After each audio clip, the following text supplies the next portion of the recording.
Alright guys, impromptu knife review. This is the Kershaw Blur, and this is actually the knife one of my friends was carrying today. And I've had my eye on the Kershaw Blur for several years now, and I've been aware of it. I just never actually picked one up, and so I started handling it, and I really like it. This is really a nice, really well put together knife. So let's get into it. I mean, obviously it could be a just everyday carry knife. Now that blade is a little bit on the larger side. It's over 3 inches. So, you know, a little bit big for me for a little everyday kind of utility knife, but some people do like a little bit bigger blades. It could also be a more kind of tactical or defensive blade. It definitely fit that role. There's probably enough traction on here. I'll get to that a little bit later. It could be a collectible. There's lots and lots of different blurs out there. They make lots of variants and versions. And so, you know, especially if you got a little bit of a Kershaw collection going, this could be a nice addition. And it's just a fun knife, too. It's speed assisted, and it's just one of those knives that's addicting. Just sit there and just open and close it. Yeah, it's just a fun blade. So let's get into the blade first off. This is a tanto version. Not really my preferred version. My friend does like it. He really likes how it cuts boxes open easily, and for maybe more of a tactical application, it is nice. It has a very precise, sharp tip on there that would really pierce very well, and that combo edge, while I generally like plain edge blades, it does give you a little bit extra utility if you need to saw through things, or if you just have a really dull blade, you know, it still will let you kind of, you know, get through some stuff. This one is very sharp. This one actually was produced in September of '06, and so it's been around a little bit a while. This one actually has S30V blade steel. The current ones, while they do still make some in S30V, most of them are going to be in the 14C28N. And I really like that Sandvik steel. It's a nice steel. It holds the edge well. It's easy to sharpen. I mean, it's just a good kind of medium to high quality steel. And so I'm a fan. Now the coating you see on this one, and I do like the black blades on here. This is actually a DLC coating, and this DLC coating is very, very tough. I mean, this is a 6-year-old blade, and he's used it hard. I mean, he uses it a lot, and as you can tell, I mean, there's a little bit of scratches and wear marks on it, but it's still there, so it's going to really provide some good rust resistance for you, and it's just a really nice blade. This tanto version, or if you go with a more traditional grind, it's very nice. I like the hollow grind they put on there. It slices well while still keeping some strength in the blade. It's a good medium thickness on the stock. It kind of tapers down as you go. It's just a well put together blade. I really like it. Now your opening mechanism on here are these thumb studs. So they're tapered, as you can tell. It's kind of more of an unusual design, but I really like that. It really makes it easy to get to and to just get that blade open, and it's very nice. So I also really like the assisted opening on here. Now there's no lock or anything on some of the other stuff like the Kershaw Leak and other models. They actually put a little lock on it. There's no lock on here, and I like that. It's just very easy to pop open and use, and you don't have to worry about that lock, you know, accidentally switching on. So your locking mechanism on here is just a standard liner lock. Now this is an all aluminum frame knife, and they just embedded a steel liner in there, and it's nice. I mean, it's strong enough. If you've ever, you know, drilled through or worked with these steel liners, they're very, very hard steel. And, you know, I think for all realistic applications of, you know, kind of a medium-sized folding knife, it's going to be completely adequate. Now, if you're going, you know, you're going to go abuse it, baton it through a log, you know, just, you know, really just beat the crap out of it, sure, it'll fail. But I think for, you know, realistic uses, it's going to be all the strength you need. And, so I like it. Now your handles on here I didn't mention are aluminum. Now they do have inserts. Now these are the older ones that actually have like the more sandpaper type texture, and you know, even after 6 years of use, they still are pretty grippy. Originally they were very, very grippy. Now they're actually putting more of a rubberized Track Tech insert in there, and I think they're both good. I have felt the Track Tech inserts, and I like the grip they offer. So it's nice. Now, your overall grip kind of formula here, you have some grip on the sides.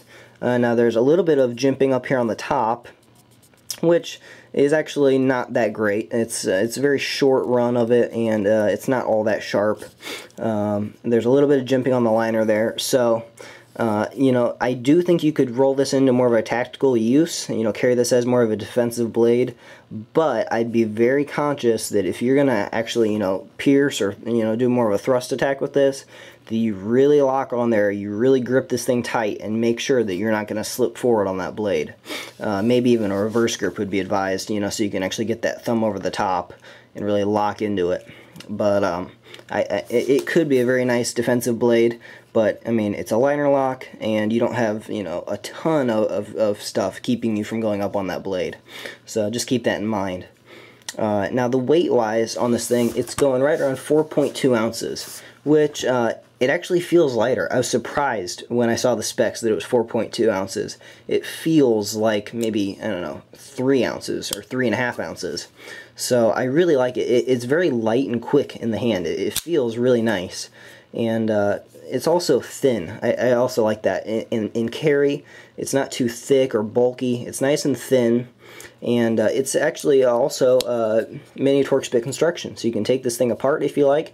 You can adjust your pivot. And lockup on here is very, very tight. There's no play whatsoever in any direction. And for such a fast speed-assisted knife, that's impressive, because a lot of the speed-assisted knives have a little bit of play in there. This thing locks up very tightly, but it's still very, very fast. So I really like that. Now, it is pillar construction, as you saw. It's great. You can blow pocket lint or dirt or whatever out if you want to. So it's really an easy knife to maintain and clean. And there's your lanyard hole right there on the back. It's going to be easy. It's big enough you could you know, sneak some paracord or something through there. And your pocket clip is right here. Now, it's pretty much, as you can tell, stuck on the right side. This is really not a knife that a lefty is going to, you know, it's not very friendly to lefties. It's a liner lock, and your pocket clip stuck on this side. Now, it's not all that deep of a pocket clip. In your tip up, it's going to be right about like that. Tip down, about like that. So, not super deep. It is easy to get to, easy to get out of your pocket. And this is basically the same pocket clip that's on the Kershaw Leak. And on the Leak, it was a little bit too big, I thought, for the scale of the blade. This, it fits a little bit better. I'm still not the hugest fan of this clip. It's strong, it retains the knife well, so functionally, it works fine. I just think it's a little goofy looking. And so I'd prefer, actually, a clip that's, you know, maybe more like this one on the Kershaw Cryo. You know, maybe even scale it up a little, but something more along these lines. A loop over design that's just simpler, and it's just not kind of funky like that. But overall, it's not that big of a deal to me. I really like the knife, and I'd highly recommend it. Another thing I really like about it is there's lots of cool variants of it. One of my favorites is actually the one with the OD green handles and the more just kind of traditional plain edge blade. That's a really nice design. They have tan handles. They have a red handled rescue version. So there's lots of variants of this, and you can really kind of get the one that you like. And it's available. You know, this one was purchased at Walmart. So I mean, it's a knife that's very available. It's out there. You can get cool versions. It's fast. It's reliable. It's high quality, and it's made in the USA.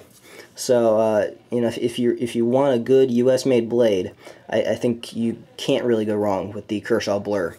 So, for the price, and this one, I think the S30V versions are going for a little bit more, but the standard versions, if you check online, I think they're going, you know, anywhere between 55 and 65 bucks, which I think is totally worth it. It's a high-quality U.S.-produced blade that's it's just really, really nicely done, and it's fun. It's just addictive to open and close. So, if you have any questions about the blade, feel free to leave those in the comments. I'd be happy to help you out. I'll give you a little bit of a size comparison. This is a little bit impromptu, so I don't have a ton of things to compare it to. But, that's the Kershaw Cryo. So that's what I'm saying. This is more kind of what I see as more of an ideal everyday carry size. But some people like the bigger blades. I carry them too sometimes, and they work out just fine. Also, maybe show you the Here's a Victorinox Swiss Tool Spirit. Give you a little bit of an idea of size. And there is a 4/7 Quark AA Squared X. So there you go. I really like the blade, highly recommended, and it's just well done. So again, thanks for watching. Everyone have a nice day, and feel free to subscribe if you like. Awesome new blades. This is the Kershaw Cryo, and I just got this knife today. So finally time for my review of the Kershaw Leak.